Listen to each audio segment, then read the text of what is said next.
Oke, baik teman-teman semuanya. Alhamdulillah sudah terjawab semua dari 5 pertanyaan analisis kasus ini. Coba kita diskusikan ya beberapa jawaban. Coba kita ambil salah satu. Oke, kita bacakan. Soal yang pertama jawabannya adalah kebutuhan bertahan hidup. Kira-kira setuju? Setuju. Yang kedua adalah kasih sayang yang diterima. Kebutuhan akan kasih sayang. Menjawab bahwa alasannya mengambil bekal temannya. Nah, ini ketika temannya melaporkan tindakannya itu pada orang tuanya, pada gurunya, sehingga orang tuanya memperhatikan. Sepakat ya? Kasih sayang? Sepakat, karena dia ingin diperhatikan oleh gurunya dan orang tuanya.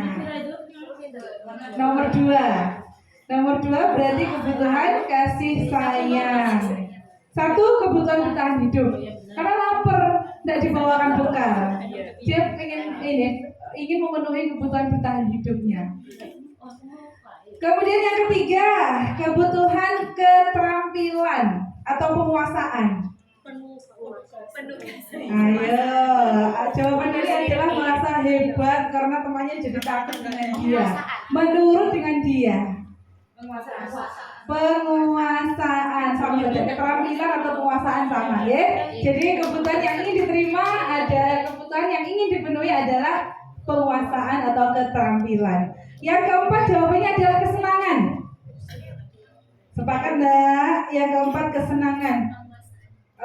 Karena ibunya selalu membawakan bekal yang sama, akhirnya dia merebut bekal temannya. Apa? Ayo. Kesenangan. Ada yang beda enggak? Yang keempat ini kesenangan. Oh, ada yang kebebasan. Nah, ayo, ada yang jawabannya yang keempat ini kebebasan. Kira-kira yang ingin dipenuhi itu kebebasan atau kesenangan? Ayo. Kebebasan atau kesenangan. Ketika Dani merebut bekal temannya karena ibunya selalu membawakan bekal yang sama. Kebebasan atau kesenangan? Kesenangan. Ayo. Lebih tepatnya adalah kebebasan. Betul semua, jawabannya betul semua. Tidak ada jawaban yang salah. Kenapa kok kebebasan? Karena dia yang ingin dipenuhi adalah bebas memilih menu.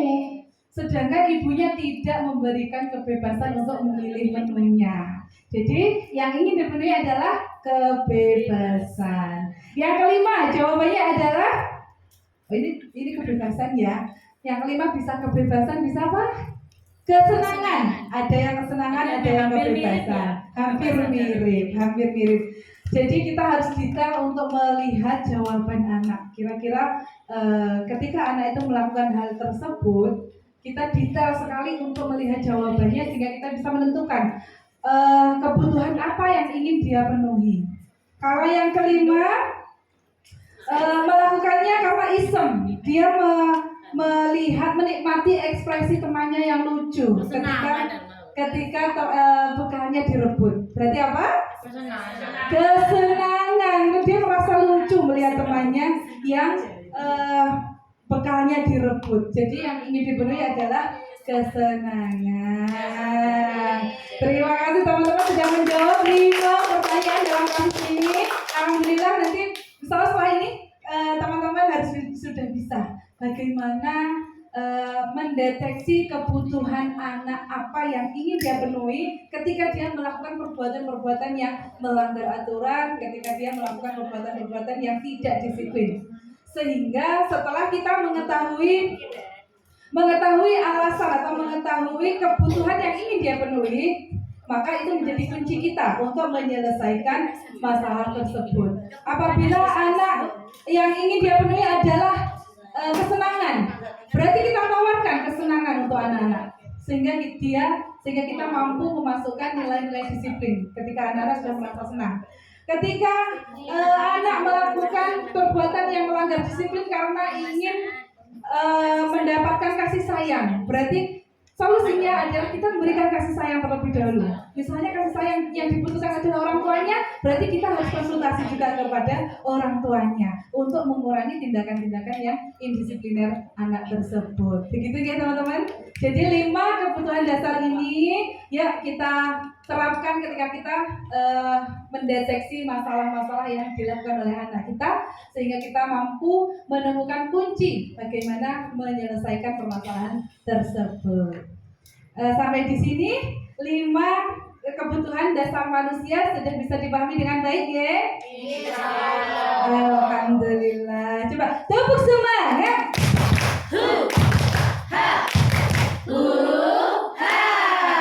Alhamdulillah masih semangat semuanya. Meskipun waktunya sudah siang ya, tetap semangat. Oh, karena sudah diisi, alhamdulillah. Semangatnya tambah berarti ya. Oke, kita memasuki next book. Kita memasuki materi yang kelima tentang 5 posisi kontrol guru. Kalau tadi dalam mewujudkan budaya positif, dalam mewujudkan disiplin positif di lingkungan sekolah kita sudah mengetahui tentang makna disiplin, kita sudah mengetahui motivasi, teori motivasi, kita sudah mengetahui 5 dasar kebutuhan manusia. Selanjutnya kita mempelajari tentang 5 posisi kontrol guru. Setelah kita mengetahui alasan anak melakukan suatu perbuatan, secara otomatis kita mengetahui akan seperti apa tindak lanjut kita nanti ketika kita sudah mengetahui alasan anak dalam melakukan masalah tersebut, dalam melakukan tindakan yang tidak disiplin tersebut. Nah, kita memposisikan diri ketika kita melihat anak yang tidak disiplin, apakah kita akan menjadi sebagai penghukum, ataukah kita menjadi pembuat rasa bersalah, atau kita sebagai teman, atau sebagai pemantau, atau sebagai manajer. Nah, kita pelajari satu persatu sehingga kita mampu menempatkan posisi kita ketika kita menghadapi anak-anak yang melakukan suatu tindakan yang tidak disiplin. Yang pertama adalah sebagai penghukum. Seorang penghukum ini biasa menggunakan hukuman baik fisik maupun verbal. Kalau hukuman secara fisik sudah banyak contohnya ya, misalnya berdiri di depan atau lari keliling lapangan, itu hukuman yang bersifat fisik. Kalau hukuman verbal dengan kalimat-kalimat yang menyakitkan. Nah, itu adalah sebagai penghukum. Teman-teman, kira-kira di sini adakah yang punya pengalaman sebagai penghukum? Pernah. Kalau dihukum masa-masa sekolah mungkin pernah ya. Kayaknya ada deh yang pernah dihukum ya. Saya ini penasaran teman-teman ketika menjadi penghukum itu bagaimana perasaannya, terus ketika melakukannya bagaimana, terus kenapa kita memposisikan sebagai penghukum? Ada yang bisa sharing? Banis.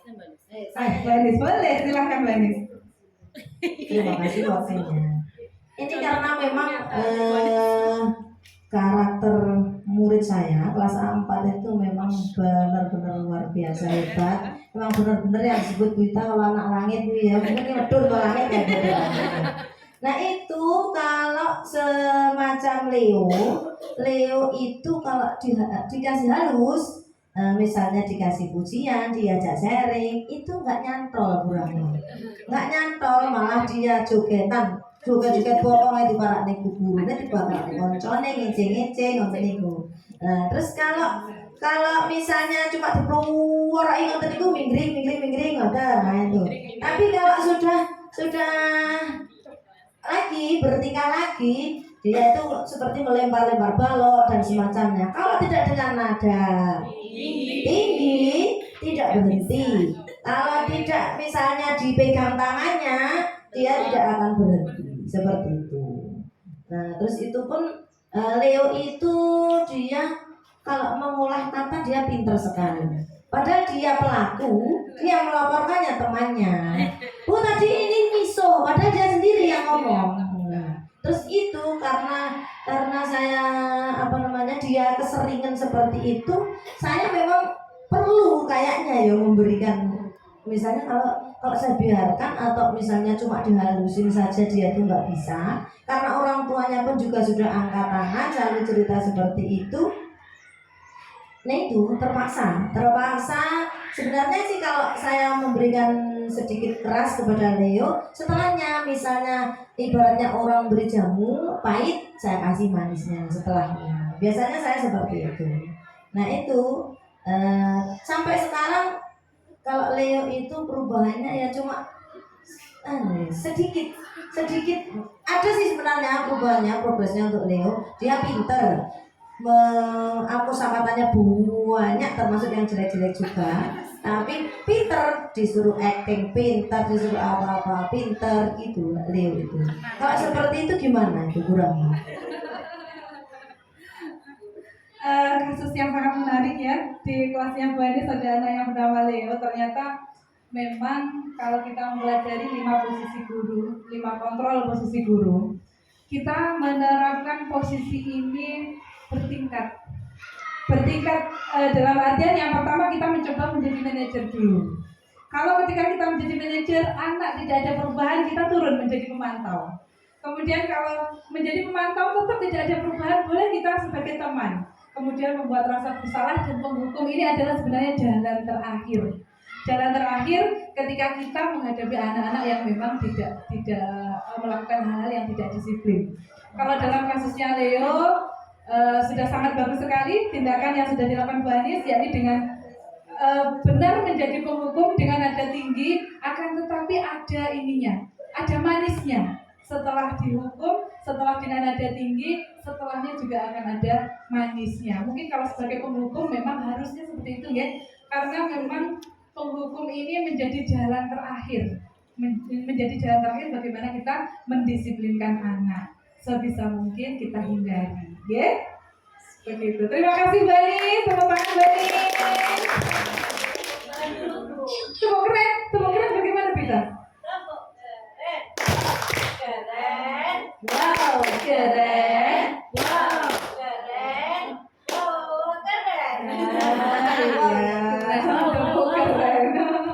Oke, menginjak ke posisi selanjutnya, dia sudah penghukum, sudah kita masuk ke membuat rasa bersalah.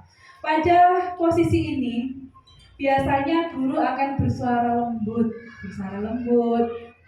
Guru akan menggunakan keheningan untuk mendekati anaknya yang bermasalah. Menggunakan keheningan, tapi dalam keheningan itu kalimat-kalimat yang diucapkan oleh guru tetap memberikan rasa tidak nyaman. Dan di sini pembuat rasa bersalah ini biasanya anak menjadi sedih karena mungkin tidak sesuai dengan harapan gurunya, tidak mampu melakukan hal-hal yang diharapkan oleh ibu gurunya. Akhirnya anak menjadi sedih dan ini juga istilahnya menjadi langkah yang nomor 2 terakhir ya, kita lakukan. Akan tetapi ada langkah-langkah yang lebih baik lagi kita lakukan sebelum kita benar-benar memposisikan diri sebagai pembuat rasa bersalah. Oke, yang ketiga adalah posisi sebagai teman. Nah, sebagai teman ini guru tidak mungkin menyakiti muridnya karena merasa sebagai teman. Ini juga kita sebagai guru PAUD kayaknya semuanya pasti bu guru ini temannya anak-anak. Nah, pasti teman-teman sudah menerapkan ini, sudah menjadi temannya anak-anak. Di sini ada positifnya, ada negatifnya. Ketika kita menjadi teman bagi anak-anak, maka anak-anak akan akan lebih condong kepada kita, akan lebih menurut dengan apa yang kita harapkan. Akan tetapi begitu kita terlalu menjadi teman bagi anak-anak, maka anak-anak biasanya akan cenderung mengandalkan kita, mengandalkan gurunya. Nanti juga Bu Anis pasti memaafkan kok. Nanti juga kalau salah juga dibenerin lagi kok sama Bu Guru. Cenderung mengandalkan gurunya, dan kemudian ada lagi biasanya rasa hormat kepada gurunya akan kurang. Nih kalau kita terlalu sering memposisikan diri sebagai teman, gitu ya. Selanjutnya sebagai pemantau. Posisi guru sebagai pemantau ini berarti mengawasi. Pada saat kita mengawasi, kita bertanggung jawab terhadap perilaku orang yang kita awasi. Misalnya kita mengawasi anak-anak. Ketika anak-anak kita mendapati anak-anak melakukan tindakan yang tidak disiplin, kita hanya menegurnya dengan suara yang datar-datar saja, tidak seperti penghukum yang nada tinggi. Ini dengan suara yang datar saja, tapi kita hanya mengingatkan bahwa yang kamu lakukan salah dan kamu ada konsekuensinya. Kalau sebagai pemantau, ini kita istilahnya hanya mengingatkan bahwa ada peraturan. Ada peraturan, kamu melanggarnya, nanti ada konsekuensinya. Nah, begitu. Jadi seorang pemantau ini pasti mengandalkan aturan untuk mengatasi anak-anak yang bermasalah, pasti mengandalkan aturan yang ada. Nah, ini sebagai pemantau. Kemudian yang terakhir adalah sebagai manajer. Sebagai manajer ini posisi guru ini berbuat segala sesuatu bersama dengan anaknya, dengan muridnya. Jadi ketika murid melakukan kesalahan, guru bersama-sama murid memperbaiki kesalahan muridnya, membimbing muridnya untuk mempertanggungjawabkan kesalahannya. Sebagai manajer, kita meminta murid kita untuk mempertanggungjawabkan atas perbuatan yang telah dilakukannya. Dan sebagai manajer inilah posisi yang paling baik kita lakukan di kelas kita. Ya, jadi ketika ada anak-anak yang melanggar aturan, posisikan dulu kita sebagai manajer. Kita minta anak-anak, kita bimbing anak-anak untuk mempertanggungjawabkan kesalahannya. Terus kita sadarkan bahwa apa yang dilakukan itu kurang betul dan harusnya bagaimana. Sebagai manajer inilah kita diharapkan posisi yang paling sering kita gunakan. Akan tetapi dalam realitasnya memang tidak semua anak bisa kita ajak komunikasi layaknya kita sebagai manajer dan dengan murid yang kita ajak berbicara, duduk bersama, bagaimana mencari solusi, bagaimana mempertanggungjawabkan. Tentunya tidak semua anak bisa kita terapkan seperti ini. Akan tetapi itu tadi langkahnya adalah ketika kita menghadapi anak yang bermasalah, yang pertama kita sebagai manajer dulu. Kalau dengan menjadi manajer anak tidak berubah, kita ganti menjadi pemantau. Kita suguhkan aturan-aturan yang ada dan perbuatan yang bertolak belakang anak dengan peraturan, akhirnya kita berikan konsekuensi. Kemudian baru kita menjadi teman. Kalau sudah menjadi teman, kita juga tidak bisa mengontrol perilaku anak, kemudian kita bisa berubah menjadi pembuat rasa bersalah, dan terakhir adalah penghukum. Ingat ya, penghukum itu boleh, tapi itu di langkah paling terakhir. Begitu ya.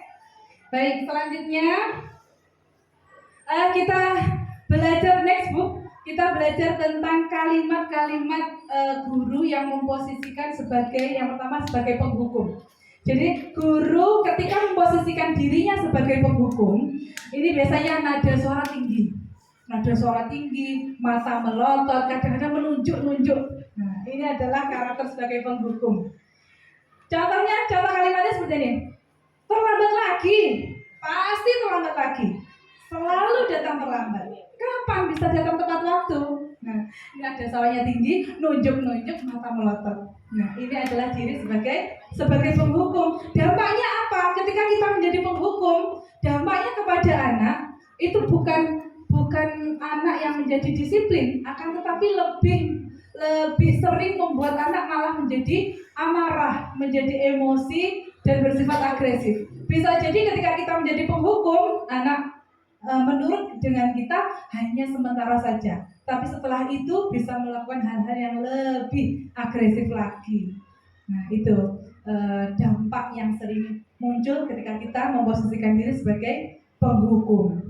Selanjutnya, kalimat yang sering digunakan oleh guru yang memposisikan dirinya sebagai pembuat rasa bersalah. Nih, pembuat rasa bersalah ini nada suaranya memelas, halus, sedih, bahasa tubuhnya merapat kepada anak, mendekat kepada anak, terus wajahnya bermuka lesu, seperti itu. Kalimatnya, adik, kamu ini bagaimana ya? Kamu sudah berjanji dengan ibu, tidak akan terlambat lagi. Ibu kecewa sama kamu. Nah, ini nada-nada guru yang memposisikan diri sebagai pembuat rasa bersalah. Dampaknya kepada murid ketika kita menjadi memposisikan diri sebagai pembuat rasa bersalah, dampaknya adalah murid akan sedih, akan kecewa karena merasa menjadi seseorang menjadi pribadi yang gagal untuk menjalankan harapan-harapan gurunya, gagal untuk menjadi anak yang disukai oleh gurunya. Nah, kadang-kadang ketika kita memposisikan diri sebagai membuat rasa bersalah, anak akan memiliki emosi yang terpendam. Beda kalau dengan penghukum. Kalau penghukum, anak cenderung agresif, akan tapi emosinya bisa terluapkan. Tapi ketika kita menjadi pembuat rasa bersalah, anak akan cenderung menyimpan amarahnya. Dan ini kadang-kadang yang suatu saat bisa meletus dan lebih membahayakan lagi ketika anak-anak memendam amarah, memendam emosinya, seperti itu. Kemudian kalimat yang sering dipakai oleh guru yang memposisikan diri sebagai teman, ini nada suaranya ramah, akrab, bercanda, bahasa tubuhnya dekat dengan anak, tersenyum. Nah, ini sebagai teman. Nah, kalimatnya seperti ini. Contohnya, Adi, ayolah, bagaimana sih kamu? Kemarin kamu sudah janji loh sama bapak. Layaknya teman, ngobrolnya santai, nada suaranya rendah, senyum. Nah, dampaknya apa? Seperti yang sudah saya sebutkan tadi, ada positif dan ada negatifnya. Ketika kita menjadi teman untuk murid kita, kadang-kadang akhirnya kita mampu memberikan masukan-masukan positif kepada murid kita. Akan tetapi kadang-kadang ketika kita terlalu sering menjadi teman, akhirnya rasa hormat anak menjadi berkurang. Kemudian anak sering mengandalkan kita, akhirnya akhirnya ketika dia melakukan kesalahan, dia pasti akan berpikirnya lebih positif lagi bahwa bu guru akan memaafkannya. Nah, ini negatifnya kalau kita sering memposisikan diri sebagai teman.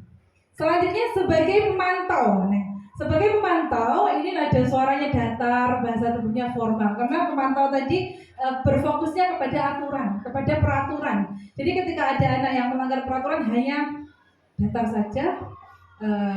Kamu melanggar peraturan, kita lihat aturannya dan kita lihat konsekuensinya. Silakan dilakukan konsekuensinya.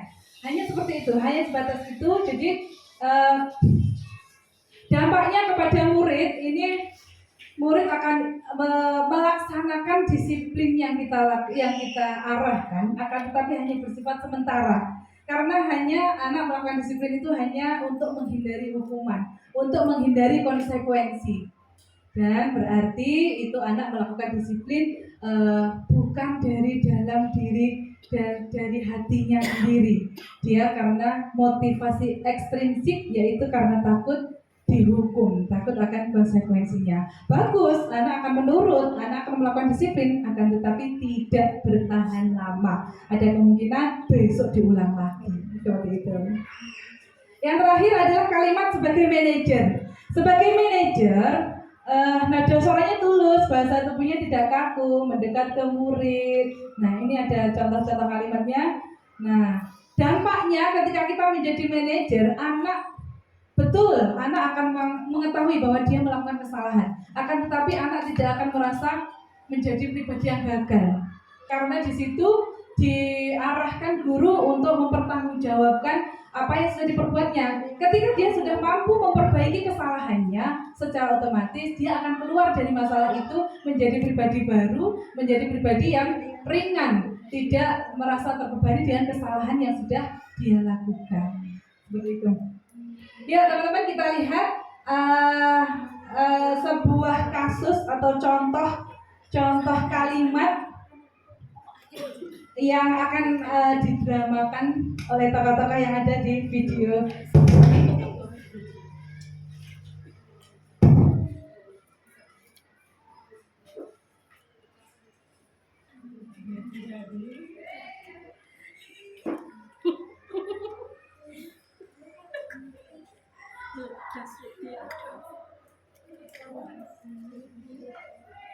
Posisi tersebut. Naran, sini kamu.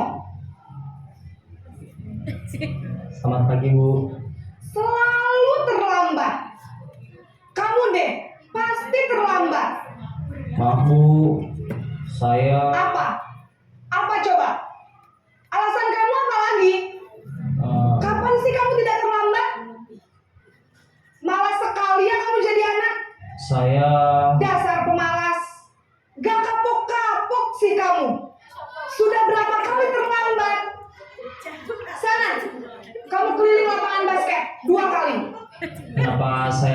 harus ke lapangan basket, Bu.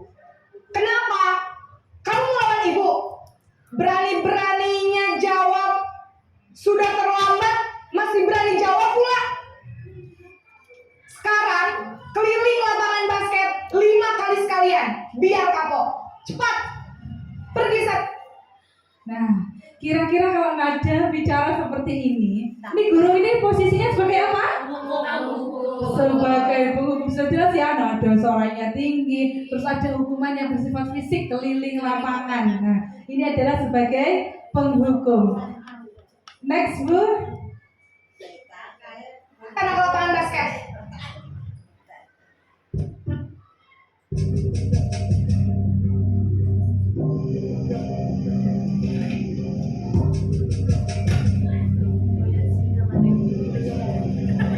Naren,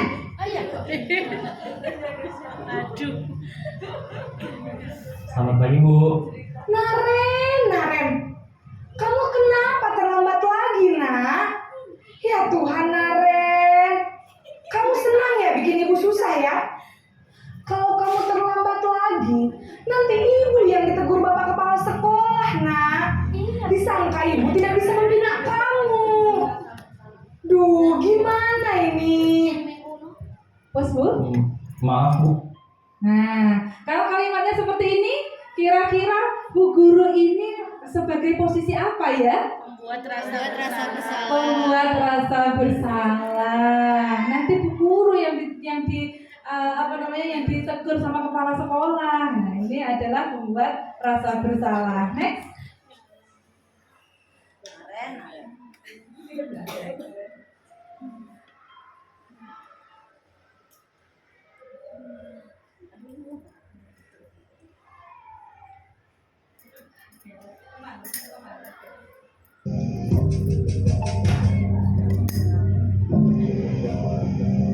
Naren,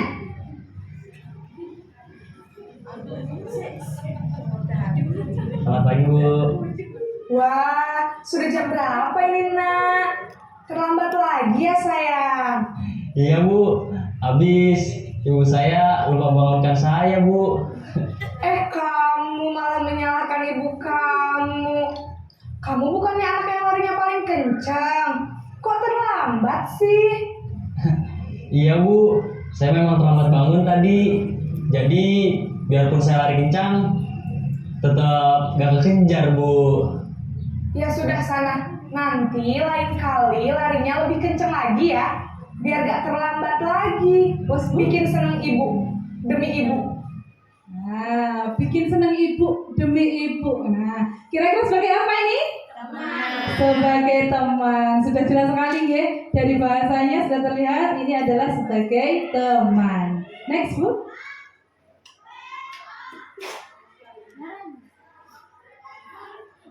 Manggilnya bodoh ya, manggilnya.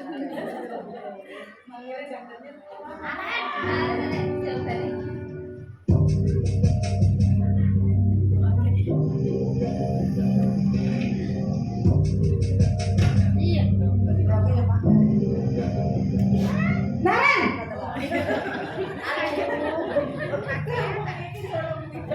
Selamat pagi, Bu. Naren, apa peraturan sekolah kita tentang jam berapa kita harus masuk sekolah, nak? Kita harus di sekolah jam 7, Bu. Iya betul, sekarang sudah jam 7.20. Naren sudah tahu konsekuensinya jika terlambat hadir. Paham, Bu. Saya harus tinggal kelas pas jam istirahat selama 20 menit.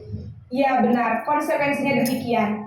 Jadi nanti jam 9.30 pas istirahat, kamu harus tinggal di kelas, kerjakan tugas tambahan untuk ketertinggalan kamu, ya. Baik, Bu. Bos, Bu. Nah, ini sebagai apa? Sebagai pemantau. Sudah jelas ya, kalau sebagai pemantau pasti yang dikedepankan dulu adalah aturannya. Peraturannya apa, kemudian konsekuensinya apa. Ini adalah sebagai pemantau. Ya, next. Menyetujui setiap pendidik. Pada posisi inilah guru dapat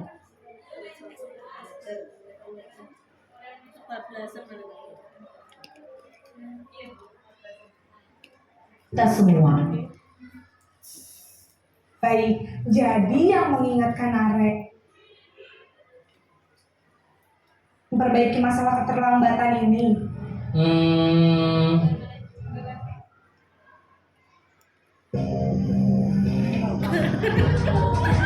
Ayo praktek bareng-bareng. Ayo Banis.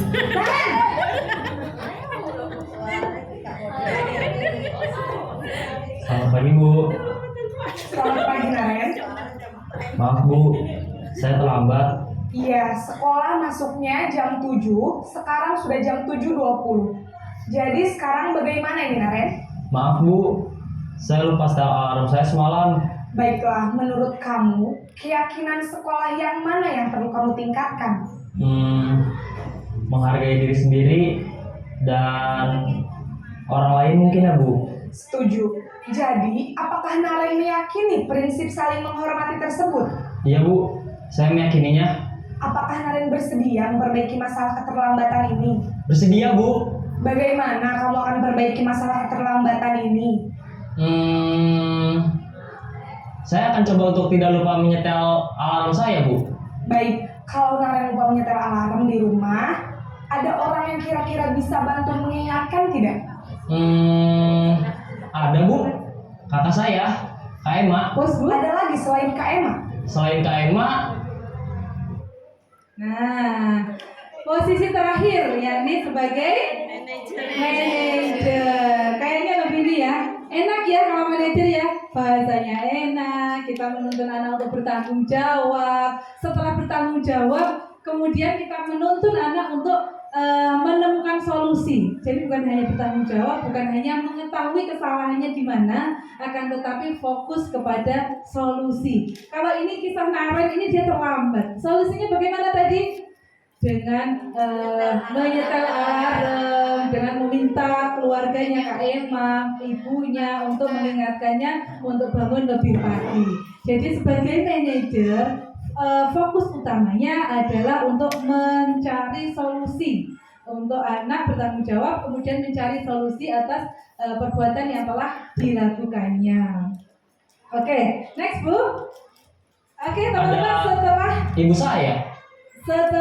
kita memahami 5 kontrol guru, yakni sebagai penghukum, sebagai pembuat rasa bersalah, sebagai teman, sebagai pemantau, dan sebagai manajer. Ya, kita coba kerjakan kasus seperti ini.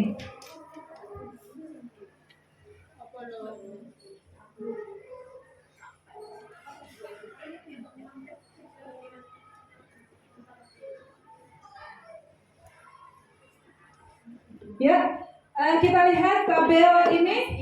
Analisis kasus, pernyataan atau kalimat, dan siapa yang mengatakannya. Yang pertama, saya kecewa sekali dengan kamu. Siapa yang mengatakannya?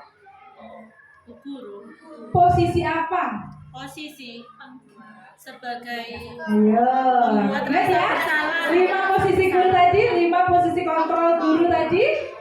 Kalau kalimatnya, saya kecewa sekali dengan kamu. Membuat rasa bersalah. Membuat rasa bersalah. Kemudian yang kedua, kamu tidak pernah benar melakukannya. Berhukum, betul. Kemudian, ayolah lakukan demi saya ya, sebagai teman. Selanjutnya, apakah kamu mau mendapatkan stiker bintang hari ini? Ayo, menawarkan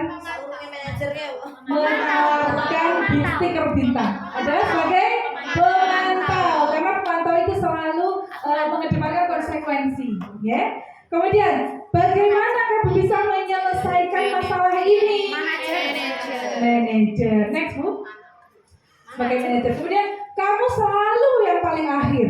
Selalu jadi penghukum itu. Penghukum, karena menghakimi ya. Kamu selalu yang terakhir. Nah, ini penghukum, menghakimi anak. Kemudian, kamu tidak akan mendapatkan bintang bila tidak menyelesaikan tugas ini ya. Memantau. Berapa kali sih saya sudah mengatakan kepada kamu? Iya. Berapa kali sih saya sudah mengatakan kepada kamu? Apa ya kira-kira? Ya. Berapa kali sih saya sudah mengatakan kepada Oke, tergantung nadanya ya. Kalau saya mungkin berapa kali sih saya sudah mengatakan kepada kamu penghukum. Kalau nadanya berapa kali sih saya sudah mengatakan kepada kamu teman. Bisa juga ini sebagai pemantau karena dia mengingatkan tentang aturan. Ketika kalimat selanjutnya adalah mengungkapkan aturan, berarti dia adalah sebagai pemantau. Ingat bukan apa yang telah saya lakukan untuk kamu? Teman bisa. Ini kalau lebih sebagai pembuat rasa bersalah juga tergantung nada. Kalau aduh kayaknya Bu Rahma tidak bisa nih kalau membuat rasa bersalah yang nadanya agak sedih gitu. Oke, lanjutnya apa rencanamu untuk menyelesaikan ini? Manajer, dia fokus untuk menemukan solusi, fokus untuk membangkitkan tanggung jawab anak untuk atas perbuatan yang dilakukannya. Oke, sudah selesai di materi 4 dan 5 tentang materi 4 dan 5 tentang 5 kebutuhan dasar manusia dan 5 posisi kontrol guru. Sampai di sini masih semangat ya teman-teman? Masih. Coba yuk, tepuk semangat.